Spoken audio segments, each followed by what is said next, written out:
She handed them $200,000. They handed her fake paintings. But what she did next? It destroyed everything they had built.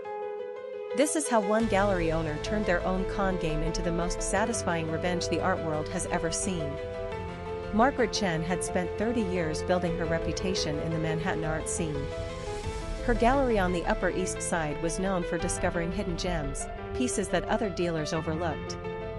So when Victor and Elena Kovac walked through her doors in the spring of 2021 with photographs of paintings they claimed belonged to Elena's deceased grandmother, Margaret saw opportunity. The couple was charming. Elena spoke with a slight Eastern European accent, weaving tales of her grandmother who had allegedly collected art during the Cold War. Victor handled the business side, always impeccably dressed, always saying exactly what Margaret wanted to hear. They showed her photographs of 12 paintings. Impressionist style. Signatures that appeared to match lesser-known artists from the 1920s. Margaret was intrigued. But here's where it gets strange. She would later discover that every word out of their mouths was a carefully rehearsed lie. Over the next 3 months, Margaret authenticated the paintings using every resource available to her. She consulted experts. She ran chemical analyses on the paint. She examined the canvas fibers under microscopes. Everything checked out. Or so she thought. The Kovacs were patient. They never pushed for money. They let Margaret come to them. And she did. In August of 2021, Margaret purchased all 12 paintings for $200,000 of her own savings. She planned to sell them individually, expecting returns of over $2 million. The gallery held a grand opening exhibition. Critics attended. Collectors flew in from Europe and Asia. Margaret positioned these paintings as the discovery of a lifetime. And for 18 months, that's exactly what they appeared to be. She sold 4 of them for a combined $600,000. But something was about to unravel everything. And when I tell you what she discovered, you'll understand why her revenge was so personal. Now imagine you're Margaret in March of 2023. A collector who purchased one of the paintings calls you. His insurance company required an independent appraisal before adding the piece to his policy. The appraiser found something disturbing. The paint contained a specific synthetic compound that wasn't invented until 1987. The painting was supposedly created in 1924. Margaret's world collapsed in that phone call. She examined her remaining 8 paintings with new eyes. All of them. Every single one contained the same anachronistic compound. She had been conned. $200,000 of her life savings, gone. Her reputation, destroyed. The collectors who trusted her had purchased elaborate forgeries. But here's what made Margaret different from most victims. She didn't call the police first. She didn't confront the Kovacs. She sat in her gallery that night, surrounded by worthless canvases, and she began to plan. Because Margaret Chen wasn't just going to get justice. She was going to serve it herself. Margaret spent the next 2 weeks researching Victor and Elena Kovac. What she found made her blood run cold. This wasn't their first con. Under different names, they had defrauded galleries in Miami, Los Angeles, and Chicago over the past decade. They were professionals. And they were still operating. Still attending art shows. Still looking for their next victim. The couple had rented a luxury apartment in Brooklyn. They drove a Mercedes. They wore designer clothes. All funded by people like Margaret. But they had made one critical mistake. They were greedy.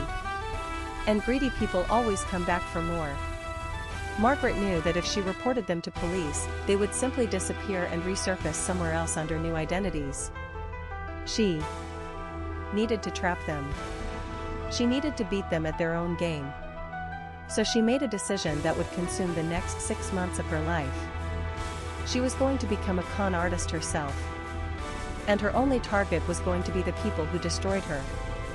But here's what nobody expected. Margaret didn't just plan a simple sting. She orchestrated a masterpiece of deception that would make the Kovacs' own schemes look amateur. She created a fake identity. Patricia Westwood, a wealthy widow from Connecticut who had recently inherited her husband's art collection. Patricia needed someone to help her sell several valuable pieces.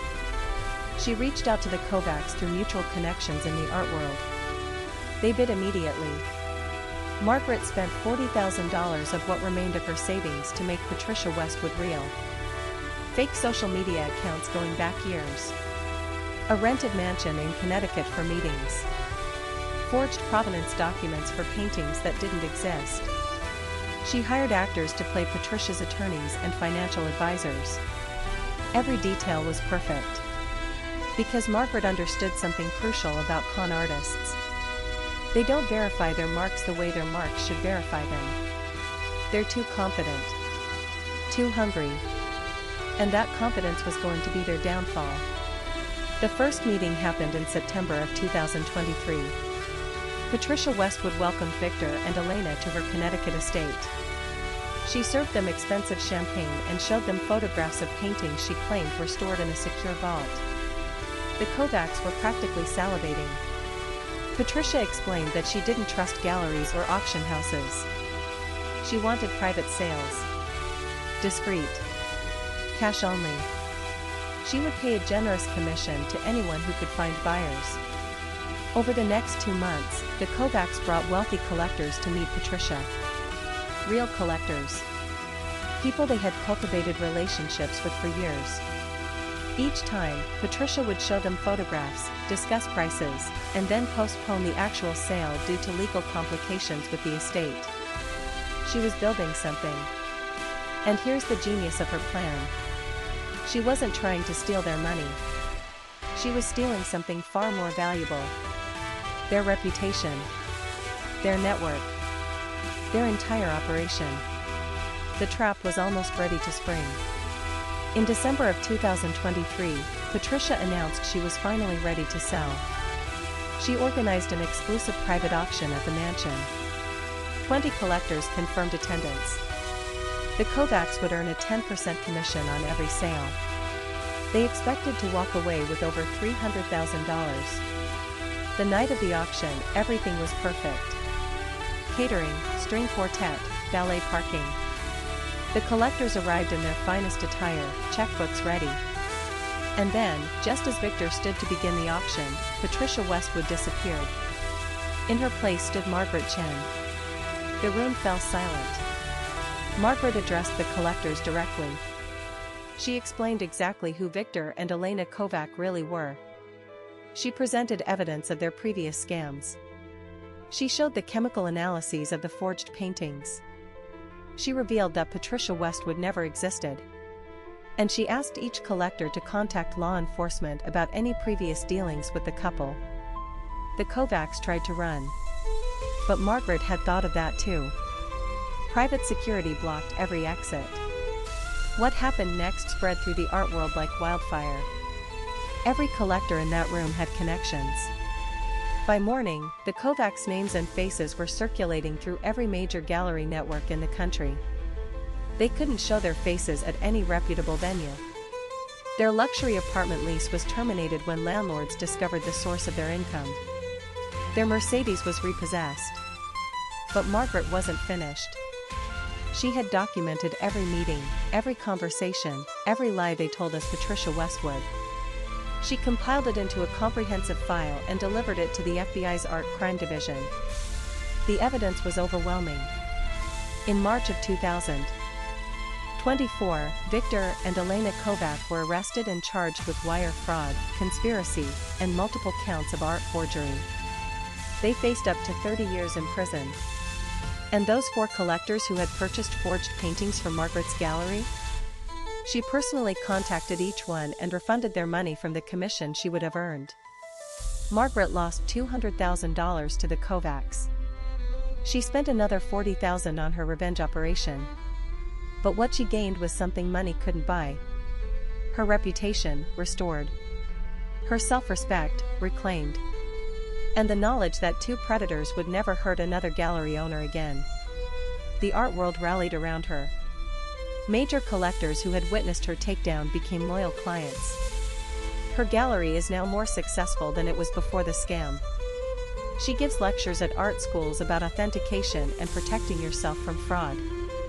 And here's the most satisfying part. Remember those 12 fake paintings that started everything? Margaret kept them.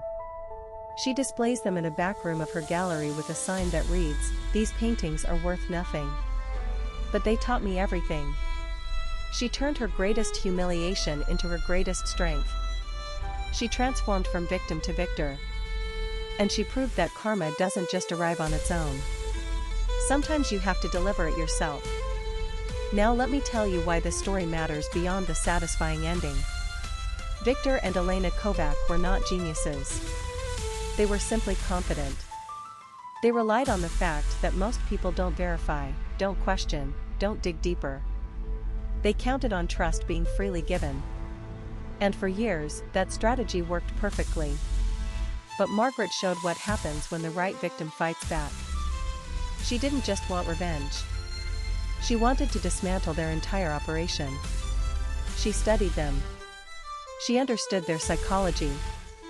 She exploited their weaknesses. Greed. Overconfidence. The assumption that marks stay marks forever. Margaret became a better con artist than they ever were. Not because she was smarter, but because she was motivated by something more powerful than money. She was motivated by justice. And that kind of motivation makes people dangerous. It makes them patient. It makes them relentless. The Kovacs never stood a chance. There's a lesson in this story that applies to everyone watching right now. We all encounter betrayal in our lives. Maybe not $200,000 art scams, but betrayals nonetheless. Friends who lie. Partners who cheat. Colleagues who steal credit. Family who manipulate. The question isn't whether you'll be betrayed. The question is what you'll do about it. Margaret could have played the victim forever. She could have let bitterness consume her. She could have reported the crime and hoped the system would deliver justice. Instead, she took control. She transformed her anger into action. She planned with precision. She executed with patience. And she won completely. Not everyone has the resources Margaret had. Not everyone can rent mansions and hire actors. But everyone can choose not to remain a victim. Everyone can document. Everyone can warn others. Everyone can make sure that the people who wronged them face consequences. The last time anyone heard from Victor and Elena Kovac, they were preparing for trial. Their court-appointed lawyers advised them to take plea deals. The evidence Margaret provided was too comprehensive, too damaging to fight. They pleaded guilty to multiple charges. Victor received 12 years. Elena received 8. They'll both be in their 60s when they're released. Their victims from across the country finally have closure. Margaret testified at their sentencing. She looked them directly in the eyes and said 4 words. Karma never forgets. She walked out of that courtroom lighter than she had felt in years. The weight of betrayal, gone. The burning need for justice, satisfied. She had proven that sometimes, the best revenge isn't